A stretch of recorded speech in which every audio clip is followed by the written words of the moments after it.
Saya di sini akan membacakan kurikulum vitae pemateri.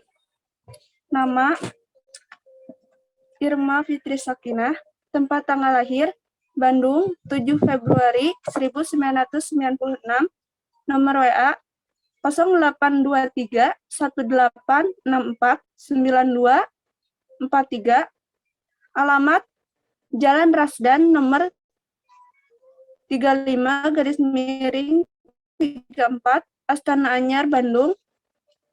Riwayat pendidikan SD, SDN Pelita Jaya Pangalengan, lulus tahun 2008. SMP, MTS Islahul Amanah Pangalengan, lulus tahun 2011. SMA, MA Muhammadiyah 1 Bandung, lulus tahun 2014. Non-formal, Pesantren Darul Rahman PSAA Taman Harapan Muhammadiyah, lulus tahun 2014. Perguruan Tinggi S1 Ilmu Pendidikan Agama Islam, Universitas Pendidikan Indonesia, lulus tahun 2018. Riwayat organisasi, PRIPM MA Muhammadiyah, jabatan sebagai Bendahara Umum dan Ketua Bidang Perkaderan, selama periode 2 tahun. PCIPM Lengkong Bandung, Bendahara Umum dan Sekretaris Umum, selama periode 6 tahun. PKIMM UPI, Ketua Bidang Dakwah, 1 tahun. BEM Hima IPAI, Sekretaris Umum, 1 tahun. KIUPI, Bendahara Departemen, 2 tahun. PCNA Lengkong, Sekretaris Umum, 2016 sampai sekarang. PDNA Kota Bandung, Sekretaris Departemen Dakwah, 2016 sampai sekarang. Moto, jangan lupa bahagia. Visi, mati syahid dan masuk surga tanpa hisab. Amin.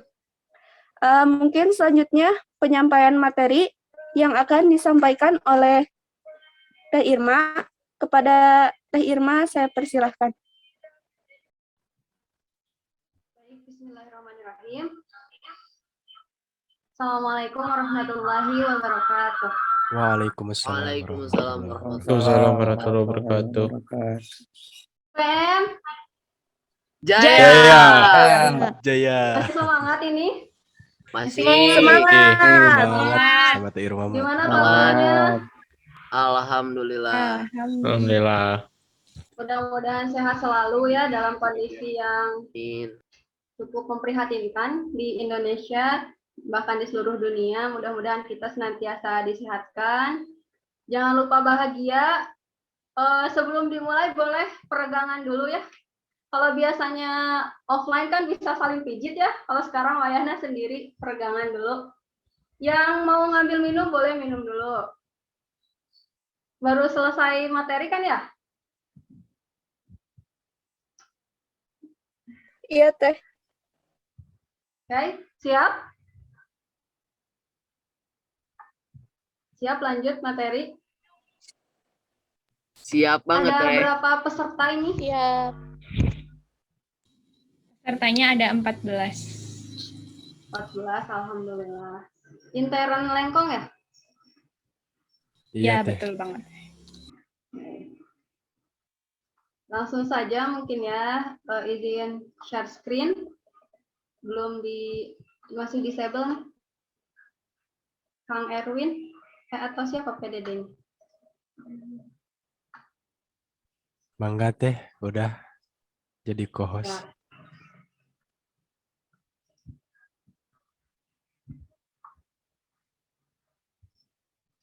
Sudah terlihat? Udah.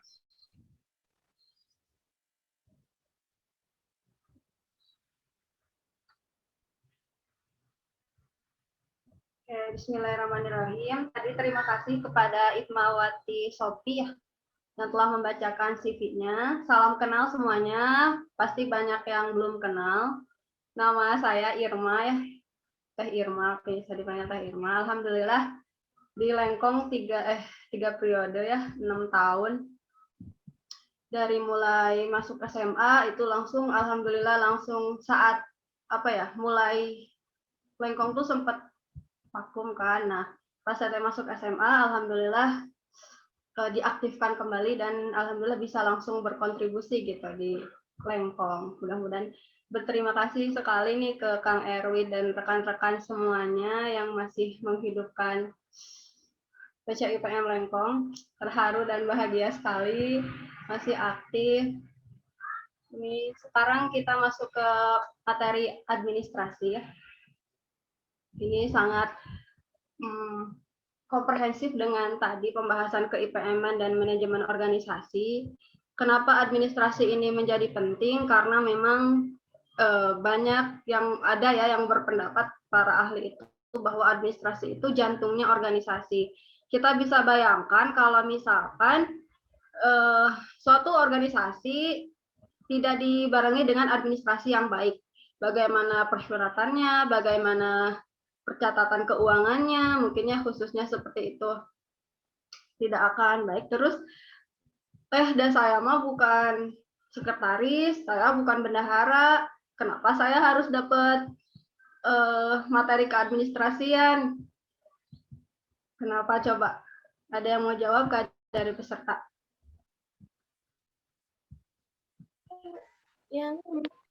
Karena materi keadministrasian bukan hanya untuk nggak kepake di saat kita menjadi sekretaris atau bendahara, mungkin di luaran nanti kan bisa kepake buat misalnya buat kerja juga atau buat apa gitu. Ya, itu lebih luasnya betul ya, Hikmawati Sofi.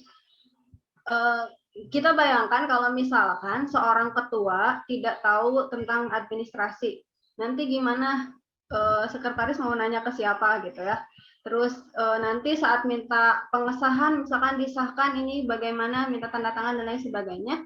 Kalau ketuanya tidak tahu tentang administrasi, mana ini yang misalkan suratnya bisa jadi dimanipulasi seperti itu gitu ya. Dan masih banyak kerugian-kerugian lain jika kita tidak paham administrasi. Makanya semua anggota IPM itu wajib tahu administrasi. Apalagi kan tadi ya, IPM itu menjunjung 3T ya. Apa aja tadi masih ingat? Tertib ibadah, tertib belajar, tertib berorganisasi. Betul. Tertib ibadah, tertib belajar, dan tertib organisasi. Nah, dalam organisasi, tertib organisasi, di dalamnya pasti ada administrasi seperti itu. Nah, dalam materi ini kita akan fokuskan kepada 2 hal ya. Yang pertama itu keadministrasian kesekretariatan, dan yang kedua itu keuangan. Mudah-mudahan waktunya bisa pas gitu ya. Kita mulai dari surat menyurat. Nah, macam-macam surat. Jadi kalau yang kita tahu mungkin surat itu ada 2 ya, surat umum dan surat khusus. Tapi setelah saya baca lagi pedoman administrasi di IPM itu ada khusus tentang surat kepanitiaan. Nah, nanti apa yang membedakan? Kita bisa lihat ya. Kalau contoh surat umum, misalkan surat undangan, pemberitahuan, permohonan. Kalau contoh surat khusus itu cuma ada keputusan, mandat, instruksi ya, nanti lebih diperinci kembali, dan surat kepanitiaan. Yaitu contoh misalkan panitia pelaksana PKDTM 1 gitu.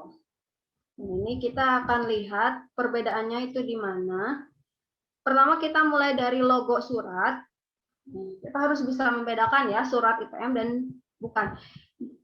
Meskipun Teteh gitu menjabat di PCIPM Lengkong sudah kadaluarsa ya, udah terakhir 2017.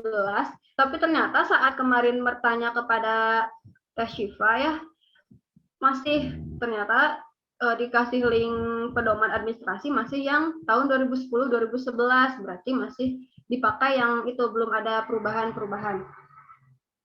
Nah, kop suratnya seperti ini ya, ada logo IPM di tengah, ada nama dan tingkat organisasi, berarti kalau kita pimpinan cabang Ikatan Pelajar Muhammadiyah Lengkong Kota Bandung. Lalu di bawahnya ada basmalah dengan tulisan Arab. Nih, ini lebih baiknya lagi nanti tulisan Arabnya itu benar-benar diketik gitu ya. Benar-benar diketik, bukan hasil foto nih. Kalau ini hasil foto. Terus di bawah di bagian footer berarti ya, itu ditulis alamat sekretariat dan kontak atau akun. Nah, kalau bisa ini lengkap gitu ya. Ada jalan, nomor, ada nomor telepon, ada kode pos gitu ya. Terus email, FB, Twitter, Instagram, Line, BBM dan lain sebagainya. Kalau ini dulu belum diedit ya, masih ada BBM kalau dulu. Sekarang udah tidak update ya. Next. Setelah kop surat, nah ini ada nomor surat nih. Ini ya, harus benar-benar paham ini teh apa sih B.1 strip X apa gitu ya, dan seterusnya. Nah, ini ada yang namanya kode kepentingan surat, ada yang namanya kode tujuan surat ya, dan ada namanya kode wilayah. Nih, kalau kode kepentingan surat itu pakai ABC. Hanya 3 ya. A itu untuk organisasi, B itu untuk urusan personalia, pimpinan dan penghargaan, dan C untuk keuangan. Lalu tujuan surat itu ada 2, 1 dan 2, intern Muhammadiyah dan ekstern Muhammadiyah. Lalu kode wilayah, kalau Jawa Barat itu X. Nanti Teteh kasih lihat di pedoman administrasi itu lengkap gitu kode wilayah dari Aceh sampai ujung timur ya, Papua. Nah, kita pakai kode wilayah Jawa Barat. Lalu untuk kode surat khusus, nah ini ada khusus ya, 4. Jadi kep itu apa? Keputusan, man itu mandat, ket keterangan, dan ins itu instruksi. Oke, nah ini ada perbedaannya ya. Kalau nomor surat umum seperti ini, jadi kode kepentingan surat dulu, ini B atau A atau C gitu ya. Kalau misalkan permohonan dana berarti C, karena berurusan dengan keuangan. Kepentingan suratnya C. Titik 1 ini untuk intern Muhammadiyah. Misalkan untuk PCM Lengkong, pakainya berarti 1. Tapi kalau misalkan untuk ekstern Muhammadiyah, misalkan ke PT Sierra atau apa misalkan ya, berarti itu harus 2. Strip X, ini kode wilayah kita Jawa Barat, garis miring PC IPM, kalau misalkan PR IPM berarti PR IPM, strip ini nomor surat umum ya. Jadi seorang sekretaris itu harus nantilah dijelaskan lebih perinci lagi, harus punya catatan surat masuk dan surat keluar. Nah, ini untuk surat keluar 007 misalkan 007 garis miring tahun dikeluarkannya surat gitu ya. Nah, kalau nomor surat khusus ini berbeda, diawali dengan nomor surat khususnya dulu. Nah, jadi seorang sekretaris itu harus punya 2 nih, ini surat umum, ini surat khusus. Harus tahu nomor surat yang udah keluar tuh nomor berapa. Jadi pas next surat berikutnya itu nomor berapa gitu. Nah, nomor surat khusus ini yang pertama ini angka surat khususnya ya. Strip ke ini kode surat khususnya apa? Kalau misalkan mandat berarti man dan seterusnya ya. Garis miring ini kembali ke tadi, kode kepentingan surat, kode tujuan surat, dan kode wilayah. Ini masih sama ya. A.2 strip X, garis miring PC IPM atau PR IPM, strip, nah ini 013, ini nomor surat umum. Paham ya? Jadi diawali nomor surat khusus, PC IPM, strip, nomor surat umum. Jadi kalau surat khusus itu harus selalu nyambung gitu ke surat umumnya berapa. Jadi harus benar-benar tertib gitu ya pencatatannya. Garis miring tahun. Nah, kalau surat kepanitiaan gimana teh? Kalau surat kepanitiaan itu sedikit berbeda, tapi hampir sama dengan nomor surat umum. Nah, kalau surat kepanitiaan itu nanti setelah PC IPM itu disebutkan panitianya apa, panitia apa. Misalkan PKDTM 1. Gitu. PC IPM strip PKDTM 1 strip nomor urut surat kepanitiaan. Nah, jadi kalau surat kepanitiaan itu nanti khusus lagi, berawal dari 1 lagi gitu. Nggak ngikutin surat umum, nggak ngikutin surat khusus. Kalau kepanitiaan per kepanitiaan. Harus diingat-ingat, misalnya kalau PKDTM berarti dari 1 lagi, 1, 2 dan seterusnya. Itu mungkin ya. Nah, ini ada catatan, nomor surat berlaku untuk satu perihal dan satu tujuan, kecuali tujuan yang bersifat kolektif. Kalau misalkan tujuannya itu PR IPM selengkong, misalkan ya. Nah, berarti nomor suratnya nggak apa-apa sama. Tapi kalau berbeda tujuannya atau perihalnya, maka harus next lagi angkanya, jangan sama seperti itu. Dipahami ya, insya Allah. Selanjutnya, nah, nanti ada contoh suratnya ya. Jadi kalau yang masih bingung, kita langsung lihat nanti contohnya. Nah, tanggal pembuatan surat ini di IPM sesuai pedoman itu harus ada hijriyah dan miladiyah. Jadi hijriyah di atas, miladiyah di bawah. Dan tidak perlu pakai kota, kecuali kalau kita punya 2 sekretariat.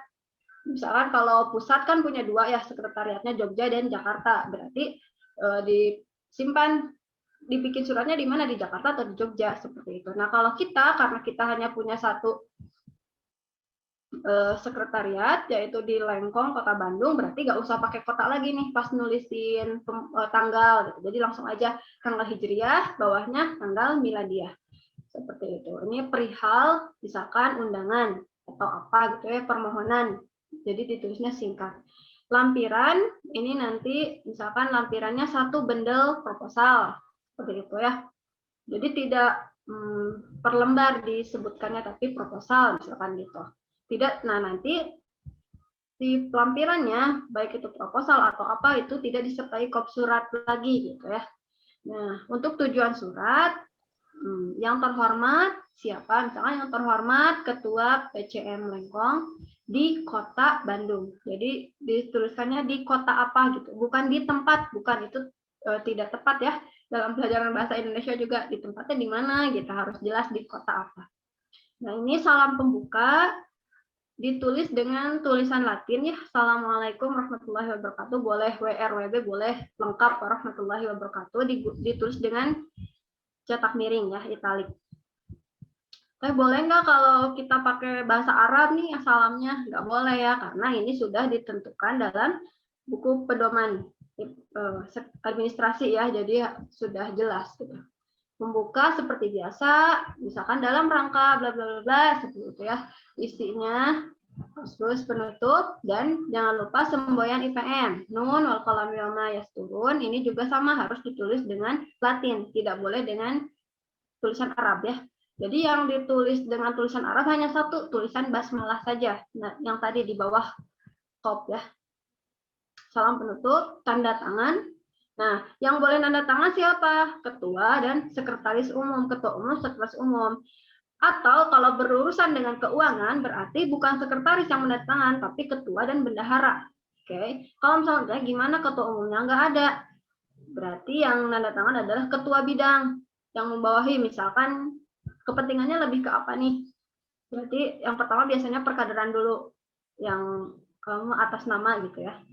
Sekretarisnya juga sama, kalau sekretaris umum berhalangan ada sekretaris 1, kalau enggak ke sekretaris bidang yang paling atas dulu, seperti itu ya. Dan cap pimpinan, nah ini akan dibahas di legalisasi surat. Nah ini bisa dilihat ya contohnya. Ini yang sebelah kanan layar ini contoh surat umum, yang sebelah kiri itu contoh surat khusus. Ya, bisa dilihat nih. Nah, pimpinan wilayah, kalau kita berarti pimpinan cabang Satuan Pelajaran Muhammadiyah Lengkong dan seterusnya nih. Tidak ditulis lagi kota, tapi langsung tanggal hijriyah, di bawahnya miladiyah pakai underline ya. Nomor, lampiran, hal, undangan apa, gitu kan, yang terhormat dan seterusnya. Nanti kalau kurang paham bisa ditanyakan ya. Nah, jadi alamat dan akun, email dan lain sebagainya itu di bawah ya, disimpan di bawah. Sama dengan surat khusus, cuman bedanya kalau surat khusus itu ada ketentuan ya, isinya itu jadi seperti apa gitu. Jadi langsung ke isi dan tidak ada tujuan, tidak disebutkan tujuan. Itu. Nah, legalisasi surat, tempel pada surat umum dan khusus IPM diletakkan pada sekretaris umum atau sekretaris atau bendahara umum atau bendahara. Jadi bukan capnya itu bukan di ketua, tapi di sekretaris. ya di sebelah kiri. Jadi di agak tengah-tengah tapi tetap ke sekretaris gitu ya. Lalu kalau pada syahadah pelatihan, kalau misalkan sertifikat mungkin ya, sertifikat pelatihan itu pada ketua umum atau ketua yang membidangi, bukan di sekretaris.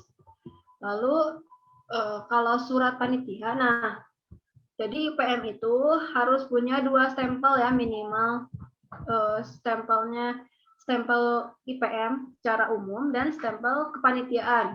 Bisa dikumin ya, misalkan kalau agar dananya tercukupi ya udah bikin 2 cap, yang satunya itu cap kepanitiaan secara umum, panitia apapun jadi bisa memakai cap itu. Kalau punya dana yang lebih bisa misalkan cap khusus PKDTM atau cap khusus misalkan kalau bidang ASBO ngadain gebiar ya, kalau dulu saya gebiar IPM misalkan seperti itu.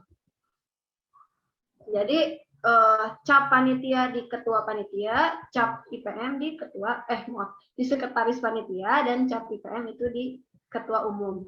Seperti itu ya. Nah, ini ada ketentuan kertasnya juga, jadi tidak asal-asalan ya, harus HVS ukuran A4 80 gram. Nah, ini bila panjang surat lebih dari 1 lembar, maka lembar kedua dan seterusnya merupakan lanjutan surat tanpa disertai kop. Meskipun kalau memperhatikan ya dari PP atau dari PW itu tetap next-nya itu ada kopnya, mungkin itu udah otomatis. Pasti ya biasanya kopnya itu karena di header sama footer, jadi udah otomatis next-nya itu ada kopnya. Tapi sepertinya tidak menjadi masalah ya. Yang penting ya ada keterangan bahwa itu lanjutan seperti itu.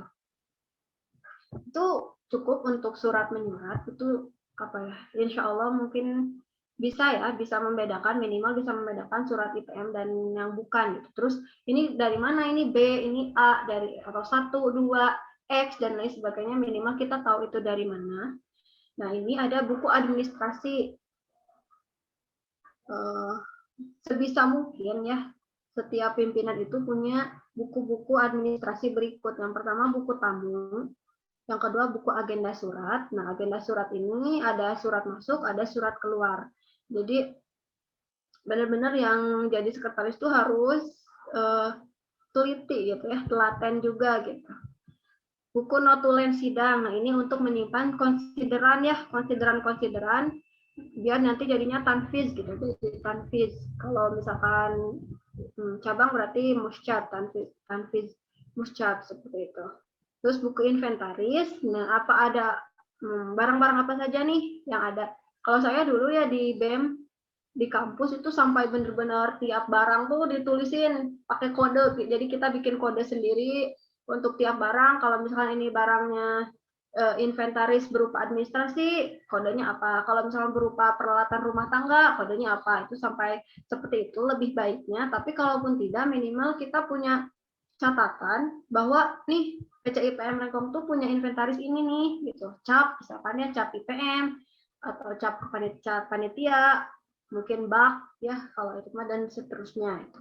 Buku database, nah ini dulu pernah bikin, tapi gak tahu masih ada atau enggak, database anggota, terus database kalau ASBO ada khusus nih database minat dan bakat, itu bisa. Jadi buku database ya, dan buku catatan kegiatan. Jadi benar-benar terorganisir nih, mana kegiatan yang memang sudah terlaksana, mana yang belum, mana yang harus dilaksanakan, dan seterusnya. Itu sebisa mungkin seperti ini. Tapi kalaupun tidak, minimal ya punya, tidak berupa buku juga punya file ya, minimal ya, punya file. Kalau sekarang kan memang lebih aman ini ya, lebih aman berupa soft file gitu kan. Kalau hard file mungkin agak kesulitan sekarang di sekretariat ya, seperti itu. Karena saya juga masih di NA, minta sekretariat, udah lumayan lama belum ini ya, katanya tuh ya bareng-bareng gitu, cuman ya begitulah. Jadi sebagai sekretaris minimal punya nih file-file khusus nih, tamu dan seterusnya. Selanjutnya, nah, administrasi keanggotaan. Ini udah pada punya KTA belum? Teman-teman. Belum teh. Belum ya, tapi udah mengajukan? Belum teh. Belum. Nah, kalau bisa ya punya ya. Jadi nanti mengajukan melalui PC, nanti ke PD. Kalau tidak salah sekarang mah bisa langsung dari wilayah ya yang mencetaknya. Kalau dulu kan harus dari pusat. Nah, coba nanti koordinasi dengan daerah gimana nih KTA-nya gitu. Karena jujur saya juga dulu dari SMA ya. Mungkin ini salah satu kelemahan yang harus kita perbaiki ya KTA. Meskipun jarang dipakai, tapi sebenarnya ini jadi hal yang penting juga gitu untuk kita punya seperti itu. Terus buku induk anggota tadi mirip database, tapi kalau ini khusus benar-benar keanggotaan. Dan ada buku mutasi ini. Buku mutasi untuk apa? Jadi kita tahu anggota-anggota, semuanya nih anggota-anggota yang aktif yang enggak. Terus yang mutasi ini berarti artinya yang dalam tanda kutip pindah gitu ya. Entah itu mungkin pindah daerah. Kalau dulu sih di Lengkong kendala utamanya itu karena kan anak panti ya. Kalau sudah keluar dari panti, nah itu udah aja menghilang. Padahal masih punya tanggung jawab di PCIPM misalkan. Nah itu bagaimana? Jadi kita minta komitmennya, apakah mau lanjut atau tidak. Kalau tidak berarti langsung masukkan ke buku mutasi gitu bahwa Hipmawan ini sudah tidak lagi menjadi anggota tetap di PCIPM, misalkan seperti itu ya. Itu ya untuk administrasi keanggotaan. Nah, selanjutnya ada atribut organisasi. Ada alamat IPM, stempel atau cap organisasi, papan nama organisasi, kartu tanda anggota, bendera, emblem ini, badge, jas, sama batik nasional. Insya Allah mungkin memang ada mungkin ya yang tidak ada, tapi tidak menjadi suatu keharusan sih sebenarnya. Tapi alangkah baiknya juga bila dilengkapi seperti itu. Nah, itu untuk administrasi persuratan, surat menyurat. Kita lanjut ke keuangan. Oke, sebelum itu tanya jawabnya nanti aja mungkin ya di akhir ya. Lanjut aja. Lanjut aja mungkin di akhir.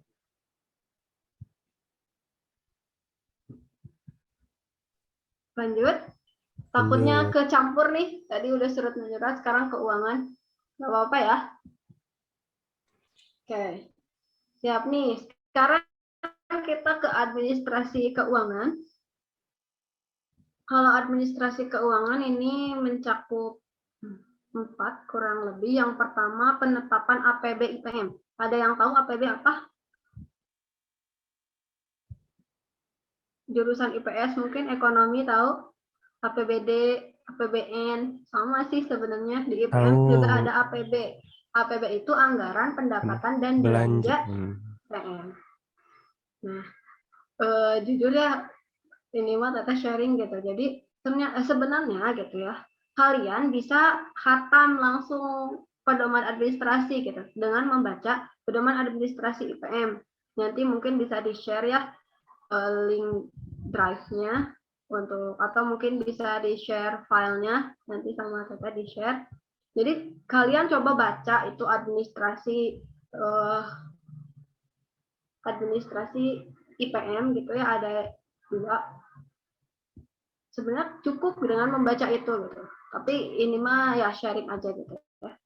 Penetapan anggaran, pendapatan dan belanja IPM, nanti pelaksanaannya, lalu pembukuan dan pelaporannya, dan pengawasan. Nah ini kalau untuk pengawasan ada tim verifikasi. Oke, kita mulai dari penetapan APB. Penetapan anggaran, pendapatan, dan belanja IPM.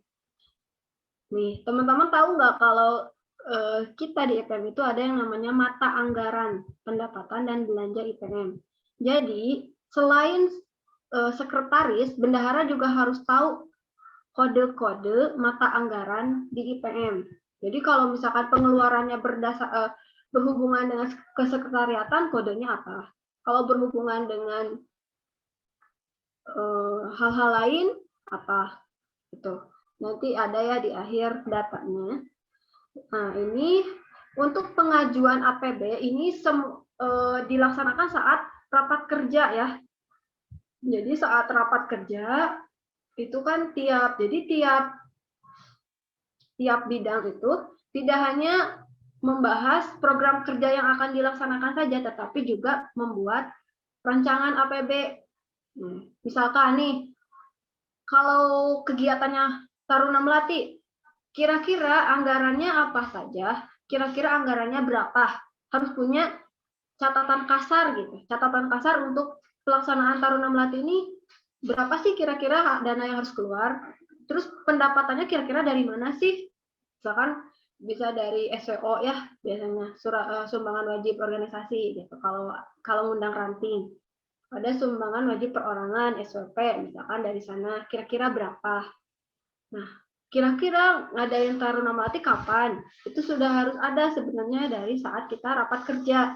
Nah, nanti yang mengkoordinir itu adalah bendahara umum dan bendahara satu nanti nerima catatan-catatan anggaran pendapatan dan belanja dari tiap bidang. Nanti disusun lagi mana yang harus dikurangi, mana yang harus ditambahkan dan lain sebagainya.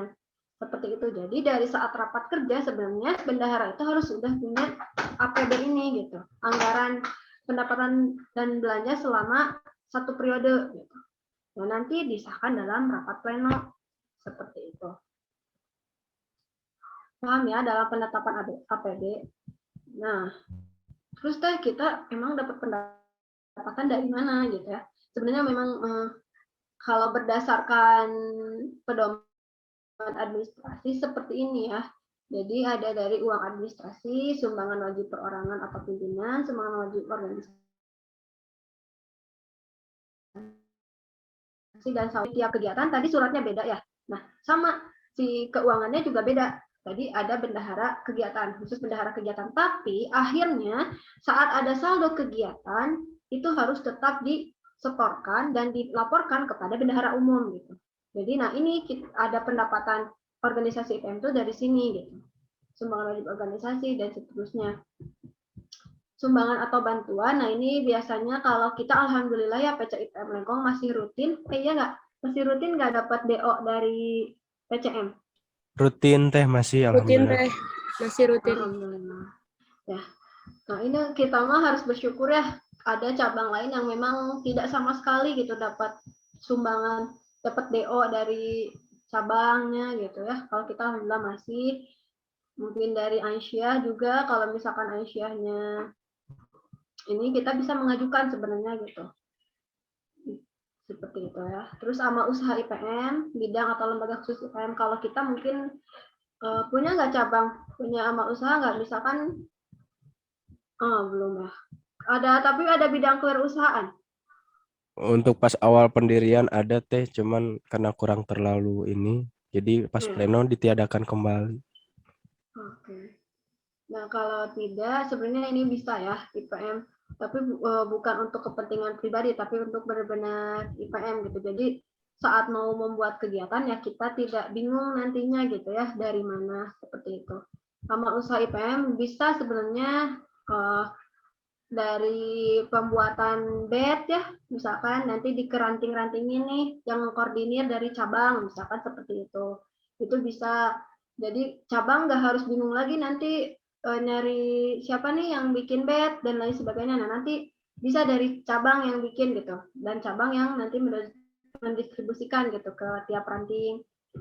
Itu sebenarnya bisa, cuman ya belum mungkinnya karena berbagai alasan. Ini zakat, infak, sedekah yang sumber dari anggota. Ada uang kas mungkin di PC IPM? Ada. Ada.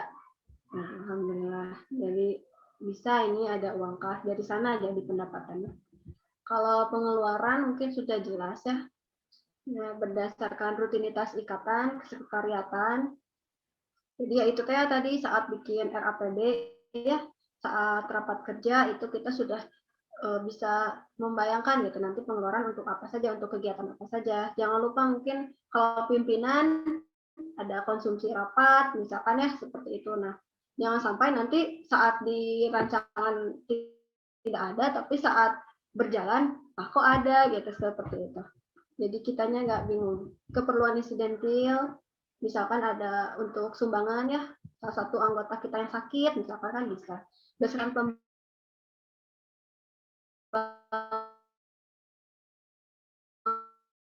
pembangunan, renovasi kantor ya ini. Nanti kerjasama dengan sekretaris nih, kita beli apa yang kurang misalkan, bahkan feedback aja gitu ya, feedback sampai di sini ini inventaris IPM seperti itu. Ketentuan organisasi yang betul presentasi untuk iuran anggota. Nah, nanti saya perlihatkan ya. Jadi ada sebenarnya hak cabang itu di pusat, ada presentasi dari, kan kalau tiap sekolah itu kan bayar ya. Mungkin pas kalian murid baru di sekolah Muhammadiyah pasti ada bayar untuk IPM. Nah, itu sebenarnya harusnya itu kan dikelola oleh pusat ya, dari tiap sekolah dikoordinir oleh daerah, kerjasamanya sama Dikdasmen ya, Dikdasmen daerah, terus wilayah, terus nanti sama pusat. Nah, itu ada persentasenya. Jadi kalau saya tidak salah ingat, 50% untuk ranting, 40% untuk cabang, 30% untuk daerah, kalau nggak salah ya. Nanti kita baca lagi pedomannya. Jadi itu ada sebenarnya. Nah, jangan lupa ya, ini pastilah seorang bendahara harus tertib dalam adanya bukti ya, bukti keluar uang atau bukti transaksi. Jadi kalau kita keluar uang harus ada buktinya, kwitansi gitu ya. Kalau sama dengan saat kita menerima uang juga harus jelas. Sebisa mungkin dibikin 2 rangkap, yang satu untuk penerima, yang satu untuk bendahara. Jadi untuk nantinya bukti seperti itu. Nah, ini tabel RAPB.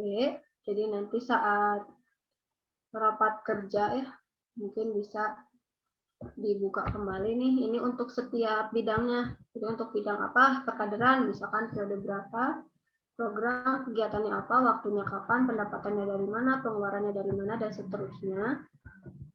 Terus ada buku kas.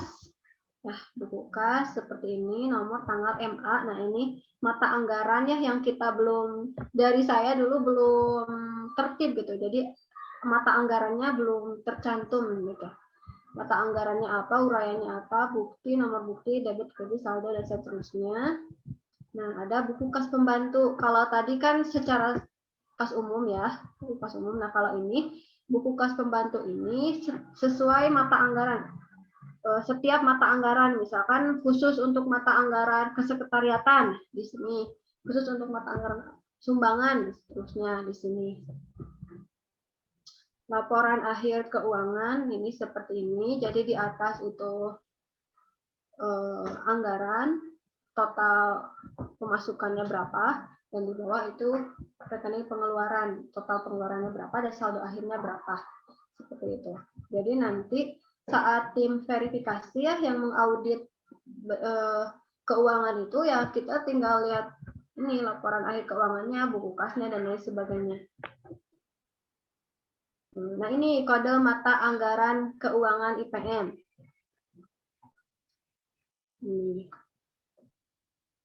Ada pemasukan, ada pengeluaran. Nah, ini kodenya. Kalau pemasukan B, kalau pengeluaran A. Bisa ya, ini bisa dibaca kembali nanti di pedoman. Nah, jadi jelas nanti kalau sebenarnya kalau udah hafal ini, oh kalau B.1 berarti khusus organisasi, pemasukannya dari mana, seperti itu.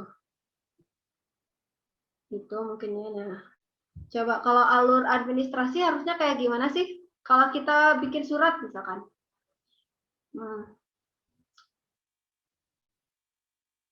Harus kemana dulu? Ke ketua dulu kah atau ke sekretaris dulu kah? Sekretaris. Hipmawan Naufa mau menjawab?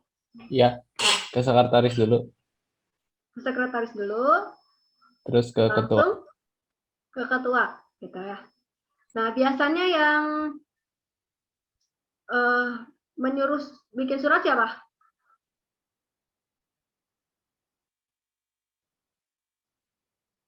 Yang meminta bikin surat siapa?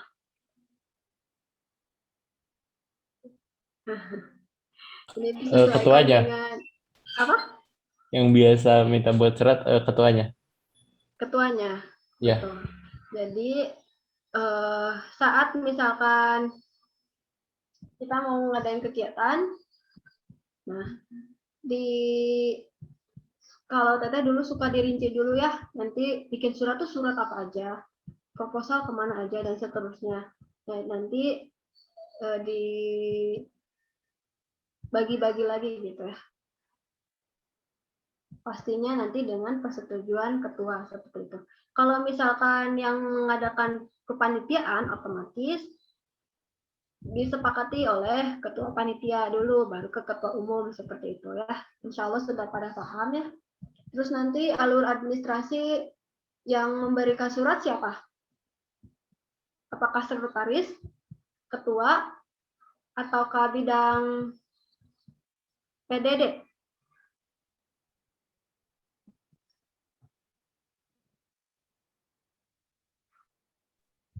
PDD. Karena PDD berkaitan atau dengan humas publikasi, mungkin ya atau humas teh. Udah pada paham ya insya Allah. Jadi kalau kita kan seringnya ya udah sama sekretaris aja gitu ya, udah mau bikin surat, terus nanti ngehubungin yang mau nerima surat dan lain sebagainya. Kecuali kalau sekarang mungkin di efisiensi suratnya mungkinnya daripada harus dikirim dulu ke humas. Nah, seperti itu. Itu sih tidak masalah asal memang tidak menyalahi aturan yang tadi ada legalisasi suratnya seperti itu ya. Nah, selain persuratan ada juga proposal. Proposal susunannya kurang lebih seperti ini, ada mukadimah, ada landasannya apa, identitas kegiatannya apa, maksud dan tujuan kegiatannya apa, terus kepesertaan, kira-kira yang jadi peserta siapa, susunan panitianya siapa saja, estimasi dana atau anggaran biaya, agenda kegiatan atau acara ya, susunan acara, dan penutup. Nah ini kadang yang ini ya, kadang yang belum tertib gitu di kita tuh.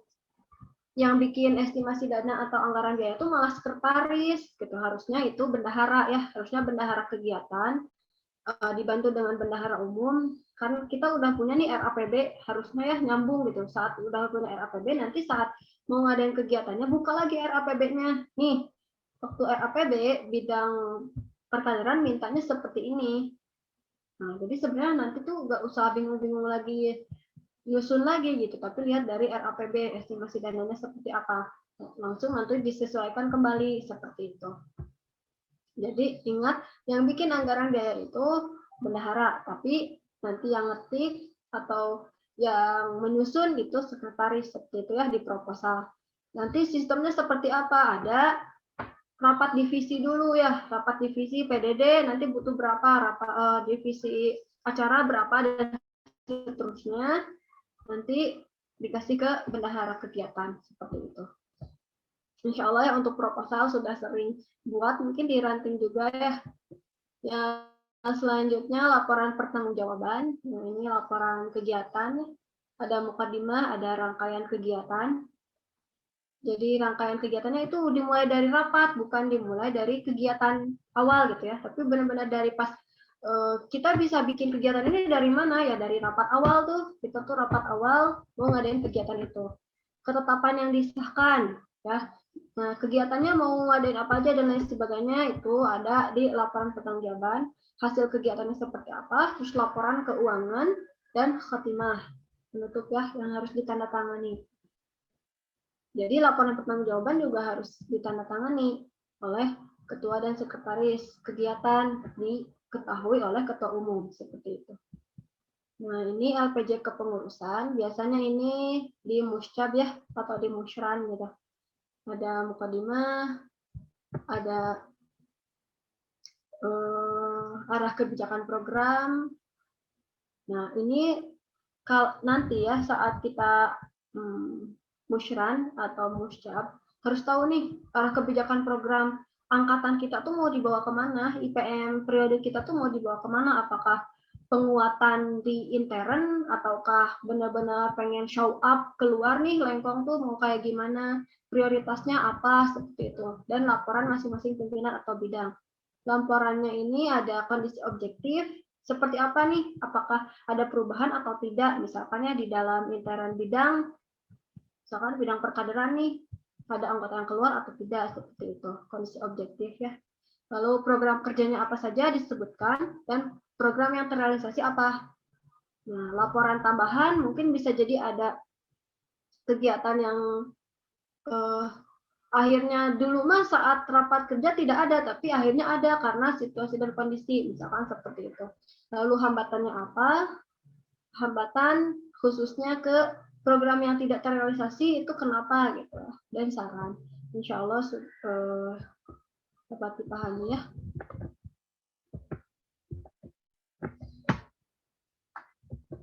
Nah, mungkin itu yang bisa saya sampaikan. Kurang lebihnya mohon maaf. Mungkin sebelum saya tutup, masih ada waktu nggak? Masih. Nah, ini ya buku pedoman administrasi dan buku administrasi keuangan. Jadi nanti tuh ternyata masih pakai yang periode dulu 2010. Ternyata belum ada perubahan berarti ya dari zaman saya. Ini nanti bisa dibaca ya. Sebisa mungkin kalau tadi kan PR-nya baca ADART, nah kalau dari keadministrasian bacalah sekali gitu ya buku pedoman administrasi dan administrasi keuangan biar nanti lebih paham ya dari mana dan seterusnya. Nih, oh ya nih ada tadi tidak disebutin ya jenis hurufnya Arial Nero 12, spasinya 1. Itu nanti bisa dibacalah lebih jelasnya seperti apa. Itu mungkin yang bisa saya sampaikan. Sekali lagi kurang lebihnya mohon maaf, pasti banyak sekali kekurangan. Mudah-mudahan tidak puas, jadi kalian bisa baca-baca kembali ya. Dikembalikan dulu ke moderator. Mungkin selanjutnya tanya jawab, mangga yang mau bertanya.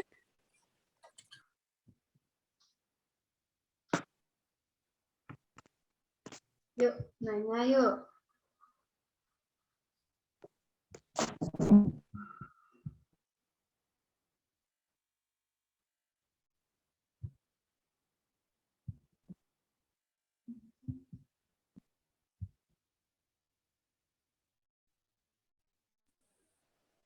Teh mau nanya. Boleh. Nova Ya. ya?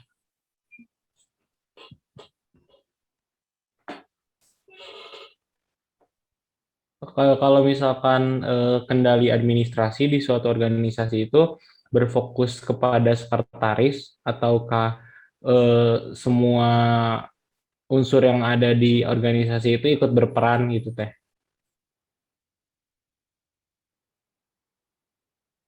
Itu pertanyaannya. Iya. Mau ada yang nanya lagi? Oh, sambil dijawab dulu ya. Ya, terima kasih Nova untuk pertanyaannya. Harusnya yang ideal itu semua unsur dalam pimpinan IPM itu ikut berpartisipasi dan berperan ya. Karena kan bisa jadi ya yang nerima surat itu bukan langsung sekretaris ya. Bisa jadi anggota misalkan yang nerima surat. Terus harus memastikan gitu keaslian surat dan seterusnya seperti itu. Terus untuk jadi pengawas juga, jadi untuk anggota yang lain itu jadi pengawas juga kinerja sekretaris umum kan tidak menutup kemungkinan gitu ya ada khilafnya kan, ada tidak telitinya juga mungkin ya lupa gitu misalkan. Jadi semua unsur ini harus saling bekerja sama untuk mencapai tertib organisasi ini gitu. Jadi nanti yang itu tuh minimal tahu oh ini benar-benar nanti alur administrasi seperti apa nih kalau kita yang nerima surat seperti apa, kalau kita yang nerima uang harus seperti apa. Nah kalau yang misalkan nerima uang itu ada ketentuannya maksimal 3 hari disimpan di orang yang terima baru harus dikembalikan ke bendahara, seperti itu. Ada ketentuannya. Terus kalau nerima surat harus gimana? Misalkan ya, kalau bisa catatin dulu, misalkan nih nerima suratnya tanggal berapa, siapa yang ngasihinnya, harus tahu nih, jangan sampai ya nggak tahu ya sahanya gitu, dukanya di saha di mana, dan jangan sampai seperti itu. Jadi memang ya minimal kita tahu alur administrasi seperti apa gitu. Jadi sama-sama saling mengawasi nih tertib organisasi dan tertib administrasinya, seperti itu. Jadi tapi memang yang banyak berperan ya pasti sekretaris umum gitu dan bendahara umum untuk administrasi keuangannya, seperti itu. Tapi itu apalagi nanti yang jadi tim verifikasi siapa, ya pasti dari anggota juga gitu ya, yang memang peduli gitu dengan keuangan di organisasi IPM gitu. Jadi nanti ya harus tahu kalau misalkan jadi tim audit, jadi tim verifikator keuangan, ya kalau kita nggak paham ya gimana mau mengaudit gitu kan, seperti itu. Jadi harus jelas juga, harus tahu juga, harus terperinci juga nih pengeluaran dan lain sebagainya, seperti itu. Itu mungkin terjawab atau Aul mau nanya. Jawab, makasih Teh. sama ya Aul, Aul mau nanya. mangga Aul. Tadi kan ada di penjelasan Teteh ada keperluan insidentil. Nah itu kan kayak keperluan yang maksudnya insidentil gitu. Nah itu dapat dananya dari si keperluan insidentilnya, dananya harus ada terus ngalir gitu atau dadakan gitu loh Teh. Oke. Nah kalau itu jadinya dari uang kas IPM ya. Kalau di sebenarnya ya nih banyak yang memperdebatkan ya. Kalau di proposal kan ada biaya tak terduga. Nah itu harus ada atau enggak sih? Tapi kalau ada berarti belum enggak benar-benar terencana dengan baik dong, seperti itu ya. Tapi kalau ada, emang tak terduganya untuk apa? Misalkan seperti itu. Nah sebenarnya ya banyak perdebatan ya. Ada karena ya memang bisa jadi dana tambahan saat kekurangan gitu ya. Tapi tidak ada karena ya kan kita udah jelas perencanaan dan seterusnya, seperti itu. Kalau kata pribadi sih lebih baik tetap ada gitu dengan catatan ya menyebutkan bahwa ya pasti ada dana-dana insidentil, seperti itu. Nah, kalau dana pengeluaran insidentil yang ada di luar yang sudah ada di RAPB, berarti itu bendahara itu kembali ke kebijakan bendahara ya, Ul ya. Kalau misalkan bendahara saat RAPB ingin mencantumkan dana insidentil, boleh-boleh saja. Kalau tidak, berarti wayahna nanti saat di kas itu yang ngambilnya dari uang kas gitu, uang kas yang umum, seperti itu. Itu mungkin ya. Jadi kembali ke kebijakan bendahara. Teh, Ahmad mau nanya. Kan Masih tadi Teh. di administrasi keuangan ada mata anggaran. Mata anggaran teh fungsinya buat apa? Kedengeran bentar. Kan tadi di administrasi keuangan ada mata anggaran. Mata anggaran teh apa fungsinya? Oke. Mata anggaran ya? Ya. Fungsi mata anggaran itu? Ini teh siapa? Kang siapa? Kang Erwin? Ahmad. Namanya Kang Ahmad. Erwin. Ahmad pinjam akun aku. Ahmad Hikmawan Ahmad ya. Oke. Fungsi mata anggaran itu untuk biar tertib organisasi tertib administrasi. Jadi kita jelas. Nah, kalau tadi kan di surat ya ada nih A itu A, B, C ya untuk urusan apa? Atau 1 untuk intern, 2 untuk eksternal. Nah, kalau keuangan, nah di mata anggaran lah gitu. Kode-kodenya teh kode-kode untuk tahu nih kalau A itu berarti oh ini A pengeluaran, kalau B berarti pemasukan gitu. Nah, jadi jelas nantinya teh saat bikin buku kas yang pembantu ya, buku kas pembantu itu nanti jelas sesuai mata anggarannya nih. Kalau pemasukan doang, atau pemasukannya dikhususkan lagi nih, pemasukan khusus organisasi Pemasukan khusus organisasi, pemasukan khusus sumbangan, seperti itu. Pengeluaran juga sama nanti sesuai mata anggarannya nih, mata anggarannya, pengeluarannya untuk apa, kesekretariatan, misalkan ya, khusus untuk kesekretariatan gede, itu untuk pengkodean saja sih, untuk kode, biar nantinya ya saat kita yang tim audit dia tuh, oh ini kodenya A, berarti ini pemasukan, misalnya gitu. A pengeluaran ya, kalau B pemasukan, misalnya seperti itu. Jadi itu untuk menertibkan dalam pencatatan seperti itu. Jujur sih Tata juga dulu kan pernah jadi bendahara ya di ranting gitu, terus pas pertama di Lepong juga jadi bendahara dulu kan ya, tapi ya nggak pakai mata anggaran karena ya nggak baca pedomannya itu loh gitu. Tapi saat udah tahu, oh iya sih, jadi memudahkan kita gitu untuk nanti mensortir sesuai mata anggarannya itu gitu. Terjawab, Ahmad? Iya, terima kasih Teh. Sudah terjawab. Ada lagi?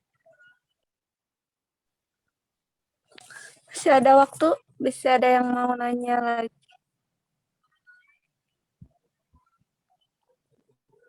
Teh, aku mau nanya. Hasna ya? Iya, Teh. Kan tentang LPJ kepengurusan. Nah, di situ Teh kan ada laporan masing-masing pimpinan atau bidang. Nah, di situ ada kondisi objektif. Maksudnya tuh gimana ya, Teh? Kalau maksudnya kondisi objektif itu kondisi intern bidangnya itu.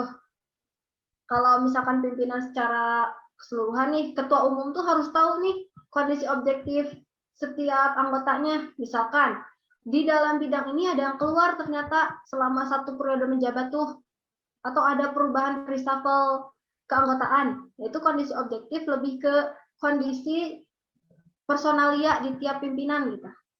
Jadi apakah ada gejolak organisasi misalkan di dalam pimpinan tersebut, misalkan kan suka ada ya antara si A sama si B nih ada masalah, akhirnya dibawa ke organisasi, akhirnya sampai keluar dari organisasi, misalkan seperti itu. Nah, harus dicantumkan di sana kondisi objektifnya seperti apa. Tapi kita jangan subjektif, jangan ke benar-benar ya khusus gitu sih ini ngomongin sini, enggak, tapi secara keseluruhan bahwa nih terjadi apa nih di pimpinan selama 1 periode ini teh dalam bidang perkaderan khususnya, misalkan dalam bidang perkaderan ada perubahan nih dalam personalia misalkan gitu, tapi harus dijelaskan alasannya kenapa, misalkan seperti itu. Kalau dalam pimpinan secara keseluruhan misalkan karena yaitu alumni panti pindah daerahnya ke kampung halaman misalkan seperti itu, maka ada pergantian, ada perubahan anggota seperti itu.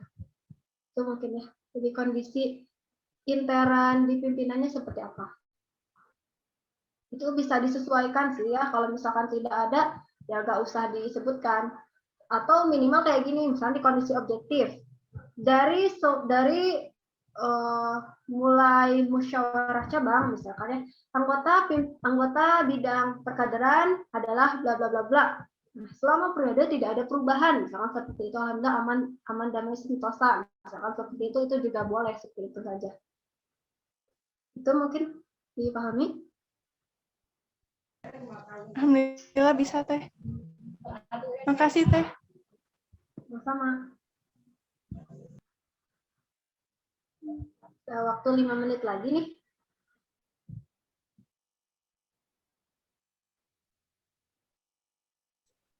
Ayo yang lain bertanya, biar nggak sesat di jalan.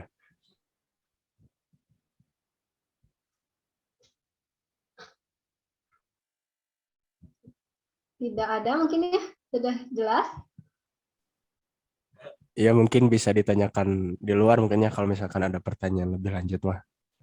Teh Irma kan juga di PCNA gitu ya, terus di-share juga tadi kan terkait kontak-kontaknya, mungkin bisa teman-teman tanya langsung.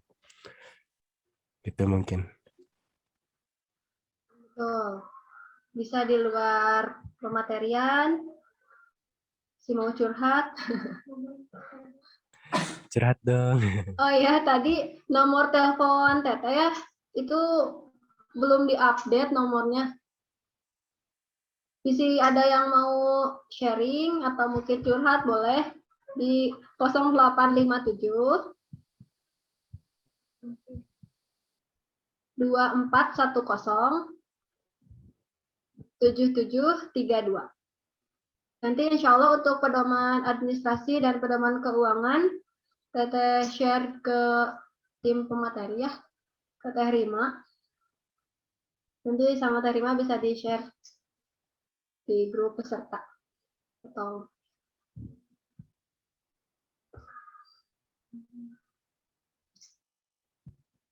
ya, semangat ya, semangat ber-IPM, semangat beribadah.